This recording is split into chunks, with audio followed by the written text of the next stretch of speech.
सोचिए, जोसा काउंसलिंग में एक छोटी सी मिस्टेक की वजह से आपका आईआईटी का सपना अधूरा रह जाए, या फिर आपका ड्रीम आईआईटी या एनआईटी आपको सिर्फ इसलिए नहीं मिल पाएगा क्योंकि आप फ्रीज और फ्लोट के ऑप्शन में कंफ्यूज होकर गलत ऑप्शन सेलेक्ट कर लेंगे, या चॉइस फिलिंग आप सही से नहीं कर पाएंगे, या मॉक अलॉटमेंट को आप लाइटली लेंगे और इसमें कोई चेंजेस नहीं करेंगे।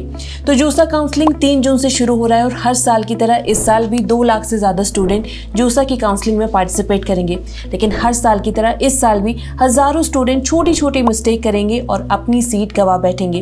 तो अगर आप चाहते हैं कि आपकी 12th और जेईई की मेहनत बर्बाद ना हो तो इस वीडियो को ज़रूर देखें। इसमें हम आपको जोसा 2025 का कंप्लीट काउंसलिंग प्रोसेस तो बताएंगे ही, इसके साथ ही डिस्कस करेंगे important dates, document checklist, confusing terms और वो हिडन ट्रैप्स जहां मोस्ट कॉमन मिस्टेक्स स्टूडेंट करते हैं जोसा की काउंसलिंग के टाइम, जिसकी वजह से उनकी सीट मिस हो जाती है। तो एक बार आराम से बैठ जाइए, इस वीडियो को एंड तक जरूर देखें ताकि आप वो गलती ना करें।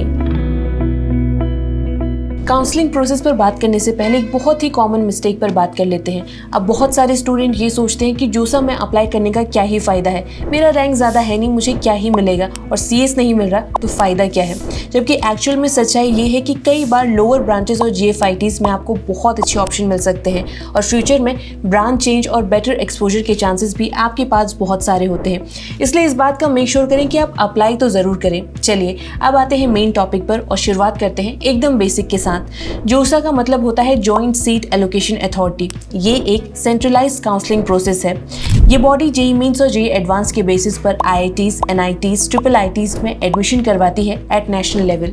मतलब आपको जिस भी गवर्नमेंट कॉलेज में एडमिशन चाहिए, चाहे वो आईआईटी हो या फिर ट्रिपल आईटी ही क्यों ना हो, इनकी काउंसलिंग इसी के जरिए होती है। अब सवाल ये है कि कौन कौन जोसा की काउंसलिंग में पार्टिसिपेट कर सकता है। तो अगर आपने जेईई मेंस क्वालिफाई किया है तो आप एनआईटीज, ट्रिपल आईटीज इसके लिए एलिजिबल हैं। अगर आपने जेईई एडवांस क्लियर किया है तो आप आईआईटीज के लिए भी एलिजिबल हैं। लेकिन सिर्फ जेईई क्लियर करना काफी नहीं है, आपके 12th के बोर्ड के marks physics, chemistry and mathematics में मिनिमम 75% होनी चाहिए, वो भी स्पेशली आईआईटीज और एनआईटीज के लिए। आगे हम आपको इंपॉर्टेंट डॉक्यूमेंट की चेकलिस्ट भी देंगे, लेकिन उससे पहले एक बार जोसा के शेड्यूल पर बात कर लेते हैं। जोसा ने अपना कंप्लीट शेड्यूल अपनी ऑफिशियल वेबसाइट पर ऑलरेडी रिलीज कर दिया है। इस बार ये काउंसलिंग का प्रोसेस 6 राउंड में कंडक्ट होगा।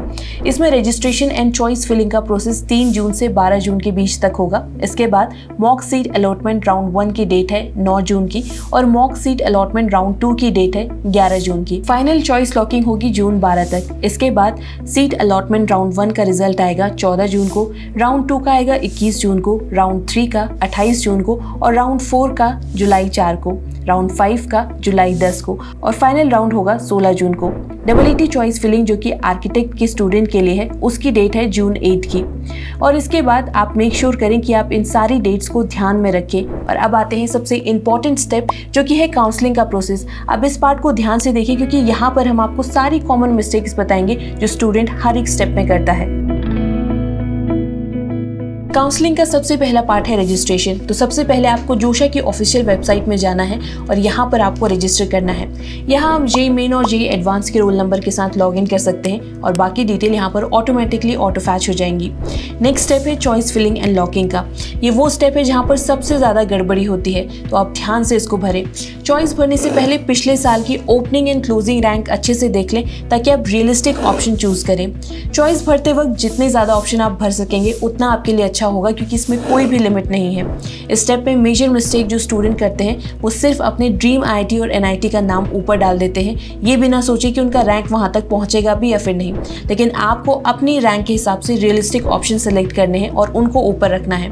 इसके साथ ही आप अपने ड्रीम ऑप्शन को यहाँ पर बैलेंस कर सकते हैं। कॉलेज के साथ साथ ब्रांचेस को भी सही सेलेक्ट करें वरना बाद में कोई भी चेंजेस नहीं हो पाएगा। इसके साथ ही अपनी लोकेशन को भी अपनी प्रायोरिटी के ऑर्डर से ही लगाएं। कुछ स्टूडेंट लास्ट डे में कर लूंगा वाले भी होते हैं, लेकिन लास्ट डे में हमेशा सर्वर इशू या फिर नेटवर्क इशू होता है जिसकी वजह से चॉइसेस लॉक नहीं हो पाती हैं। तो मेक श्योर कि टाइमली आप इस प्रोसेस को कंप्लीट कर लें। और हाँ, याद रखें कि यहाँ पर कोई भी लिमिट नहीं है चॉइसेस सेलेक्ट करने की, तो जितना हो सके इस ऑप्शन को अच्छे से इस्तेमाल करें ताकि आपके पास बाद में प्लेंटी ऑफ ऑप्शंस हो। इस प्रोसेस के बाद आता है मॉक अलॉटमेंट का पार्ट। ये 2 पार्ट में होगा, एक होगा 9 जून को और एक होगा 11 जून को। मॉक अलॉटमेंट एक तरीके का ट्रायल रन होता है। इसमें आपको असली सीट नहीं मिलती है, लेकिन इससे आपको ये पता चल जाता है कि अभी तक आपने जो चॉइसेस फिल की हैं उसके बेसिस में आपके पास कौन कौन सी सीट है। अगर मॉक में कोई भी अच्छी ब्रांच आपको मिल रही है और वो लिस्ट में नीचे है तो मेक श्योर कि उसे अपडेट करके ऊपर करें। अगर आपको कोई भी सीट नहीं मिली तो अपनी चॉइसेस लिस्ट के अकॉर्डिंग अपडेट करें, खासकर ऐसे कॉलेजेस के पास जहां पर आपका रैंक करीब हो। इसके बाद 3 इंपॉर्टेंट मिस्टेक पर हम बात कर लेते हैं जो मेजरली मिस्टेक मॉक अलॉटमेंट में करते हैं। तो सबसे पहले कि मॉक अलॉटमेंट को फाइनल मान लेना जबकि इंडिकेटिव होती है। मॉक चॉइसेस के बाद लिस्ट को अपडेट ना करना, जबकि आपको यहाँ पर सबसे ज़्यादा फोकस करना चाहिए और सिर्फ मॉक अलॉटमेंट में मिली सीट पर ही फोकस करना और बाकी ऑप्शन को इग्नोर करना। तो इन मिस्टेक से आपको बचना है। इसके बाद आता है चॉइस लॉकिंग का पार्ट। अगर आप सेटिस्फाइड है तो अपनी फाइनल सीट को लॉक आपको करना होगा। इसके बाद कोई चेंजेस नहीं होते। इस स्टेप में बहुत ही कॉमन मिस्टेक ये होती है कि आप बिना सोचे समझे ही सीट को लॉक कर देते हैं, जबकि आपको मॉक अलॉटमेंट का फीडबैक लेने के बाद ही चॉइसेस को लॉक करना चाहिए। मॉक अलॉटमेंट के फीडबैक को कभी भी आपको इग्नोर नहीं करना है। इस बात का ध्यान दें कि अगर आप खुद से चॉइसेस को लॉक नहीं करेंगे तो last save list automatically lock हो जाएगी। अगर आपके चॉइस लॉकिंग सही है तो उसके बाद बारी आती है सीट अलॉटमेंट राउंड की। जोसा काउंसलिंग में सीट अलॉटमेंट राउंड वो इंपॉर्टेंट स्टेप होता है जिसमें आपकी रैंक, आपकी चॉइस लिस्ट और सीट की अवेलेबिलिटी के अकॉर्डिंग आपको कॉलेजेस एंड ब्रांचेस अलॉट होते हैं। जोसा काउंसलिंग में इस बार 6 राउंड होने वाले हैं। हर राउंड के बाद आपके पास ऑप्शन होंगे 3। फर्स्ट है फ्रीज, यानी कि आपको जो सीट मिली है आप उसको सेलेक्ट कर लेंगे, इसमें आप कोई चेंजेस नहीं करना चाहते। दूसरा है फ्लोट, यानी कि अभी आपको जो सीट मिली है उससे बेटर ऑप्शंस के लिए आप अप्लाई कर रहे हैं तो आप नेक्स्ट राउंड का इंतजार करेंगे। और थर्ड है स्लाइड, यानी कि जो कॉलेज आपको अलॉट हुआ है उसमें ही आप अच्छी ब्रांचेस चाहते हैं तो आप उसका इंतजार करेंगे। अगर आपने फ्रीज को सिलेक्ट कर दिया तो इसके आगे वाले राउंड में आप पार्टिसिपेट नहीं कर पाएंगे। अगर आपकी सीट फिक्स हो जाती है तो इसके बाद आपको सीट एक्सेप्टेंस फीस देनी पड़ती है। इसके साथ ही डॉक्यूमेंट वेरिफिकेशन भी इसके बाद होता है आपका। सीट एक्सेप्टेंस फीस की बात करें तो आपको ₹1500 देने पड़ेंगे अगर आप रिजर्व कैटेगरी से बिलोंग करते हैं, जैसे कि ST, SC, general PWD, general EWS etcetera.